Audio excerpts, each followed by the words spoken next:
Criado no século XIX, lá na Inglaterra, o futebol é o esporte mais tradicional do mundo e conta com muitos clubes tradicionais e clubes centenários. Mas você seria capaz de me dizer qual que é o clube mais antigo do Brasil? Pois afinal, o Brasil é um país muito tradicional no futebol, portanto deve ter muitos clubes centenários também. Mas qual seria o mais antigo de todos? Bom, hoje estou eu aqui para contar um pouco mais sobre isso. Buenas, gurizada, como é que vocês estão? Tudo bem? Tudo certo com vocês? Bem, para quem me conhece, para quem me conhece também, eu sou o João Manuel, sou administrador da página Central das Transferências lá no Instagram. Quem quiser seguir, pode ir lá seguir. Já vou pedir para você deixar um like e se inscrever, que vai nos ajudar demais a crescer com o canal que está recém começando. E digo aqui também que o cenário está um pouco diferente, porque a gente estava mudando umas coisas assim, aí não deu, fiz isso aqui meio de improviso para falar um pouco sobre, mas espero que vocês gostem. Então, agora sim, sem muito mais delongas, bora pro tema do vídeo. Fundado em 19 de julho de 1900, o Esporte Clube Rio Grande é o clube mais antigo do Brasil e que ainda joga. De fato, o clube mais antigo do Brasil é o São Paulo Athletic Club, que foi fundado em 1888, porém ele não existe mais. Com isso, há também alguns outros clubes que são um pouco mais antigos que o Rio Grande, porém também não atuam, como por exemplo, o Esporte Clube Internacional de São Paulo, o Germânia de São Paulo e o Mackenzie também de São Paulo. Ademais, há clubes como o Vasco da Gama, o Flamengo e o Vitória que foram fundados antes do Esporte Clube Rio Grande, porém eles não eram clubes de futebol. Eles foram inicialmente criados como clubes de regata, de rugby, de cricket, etc. E de futebol foi depois do Rio Grande. Por isso que o Rio Grande é o clube mais antigo do Brasil, só para salientar isso aqui. Mas para começar, vamos falar um pouco da história do Esporte Clube Rio Grande. Como é que ele foi fundado e por quê? Há uma explicação socioeconômica para isso, uma vez que o Porto Marítimo de Rio Grande, a cidade de Rio Grande aqui no Rio Grande do Sul, é o porto mais importante do Rio Grande do Sul e um dos mais importantes do Brasil ainda hoje em dia. Com isso, muitas pessoas sempre vieram de fora, chegando em Rio Grande para poder ingressar no Brasil. E essas pessoas chegavam com mercadorias, com ideias, com vontade de mudar para o Brasil. E foi justamente assim que alguns europeus chegaram à cidade de Rio Grande com o intuito de criar algum clube de futebol. No ano de 1900, o alemão aqui, Johannes Minnemann, chegou com uma bola, com chuteiras, com todas as coisas que um futebol precisa, uma vez que isso lá na Europa existia, o futebol já existia há algum tempo na Europa, e ele resolveu juntar alguns outros europeus, alguns outros estrangeiros e alguns brasileiros e criaram então o Esporte Clube Rio Grande.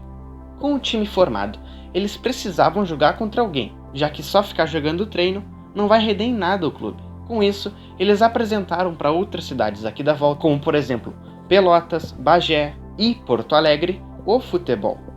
E influenciado pelo futebol do Rio Grande, a cidade de Porto Alegre teve o seu primeiro clube de futebol no ano de 1903, que é o Grêmio Futebol Porto Alegrense. Quando o Grêmio foi fundado em 1903, eles convidaram o Rio Grande para fazer um amistoso de inauguração, visto que foi justamente o Esporte Clube Rio Grande que trouxe essa influência do futebol para eles.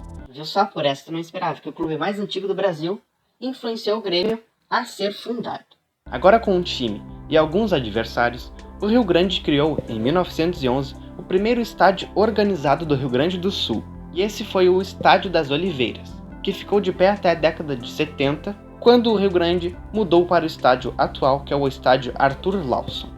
E com tantos anos de história, pode-se dizer que o Esporte Clube Rio Grande tem vários títulos acumulados sim. O principal título deles foi o Campeonato Gaúcho de 1936. Naquela edição, o Rio Grande derrotou o Internacional na final e conquistou, até então, o único título gaúcho da sua história. Outros dois títulos importantes que o Rio Grande também conquistou foi a Segunda Divisão Gaúcha, lá no ano de 1962, e a Terceira Divisão Gaúcha, agora recentemente em 2014. Com isso, o Rio Grande, juntamente ao Guarani de Bagé, tornou-se o único clube a ganhar as 3 divisões do Campeonato Gaúcho. Mas, afora os títulos em dimensão estadual, o Rio Grande já disputou vários títulos citadinos na cidade de Rio Grande. A cidade de Rio Grande tem ainda outros 2 clubes tradicionais por lá, e eles são o São Paulo de Rio Grande, que foi criado antes do São Paulo Futebol Clube, e o Rio-Grandense, não confundir com o Rio-Grandense de Santa Maria. Várias vezes esses 3 clubes disputaram o torneio citadino e o Rio Grande conseguiu conquistar 17 títulos. Lembrando que o Rio-Grandense tem 20 títulos e o São Paulo tem 31.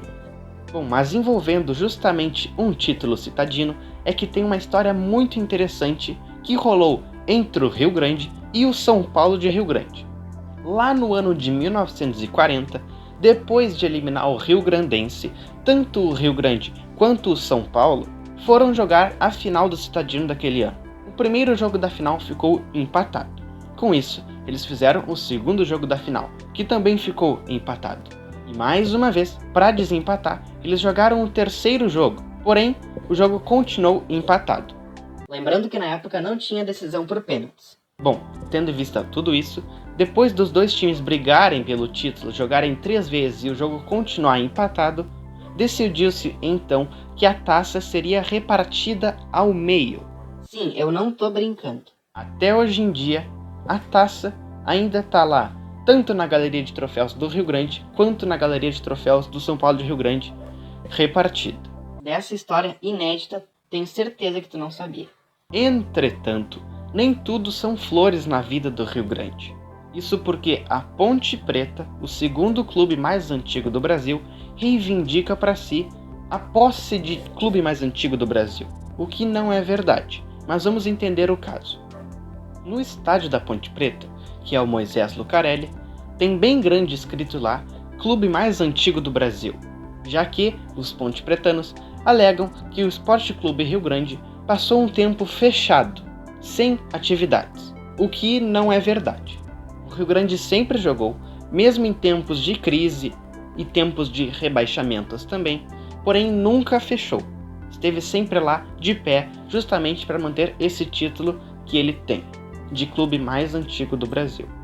Inclusive, no estádio do Rio Grande, tem também bem grande lá, escrito o mais antigo.